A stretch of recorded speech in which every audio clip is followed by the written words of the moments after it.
Let's make a sublimation door sign. These blanks are from Better Call Mall Craft Shop. First, I'm going to take off the protective film. These blanks, they're about 11.8 inches, and I just printed my design slightly larger, probably 11.9 or 12 inches, just because I like to have a little bit of a wiggle room around the blank to make sure it's centered. And then I'm using heat tape to secure it to my transfer. I have my heat press set to 385 degrees Fahrenheit, and I'm going to press this blank for 120 seconds. It is a bit thicker and just a overall larger blank, so they do take longer in the heat press to get the ink to fully transfer.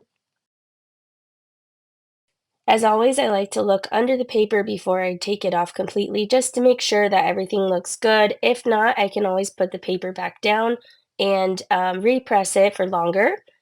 Every blank does come with a piece of twine, so you can tie it and hang it on your door. And this is what the finished blank looks like. Let me know what you think.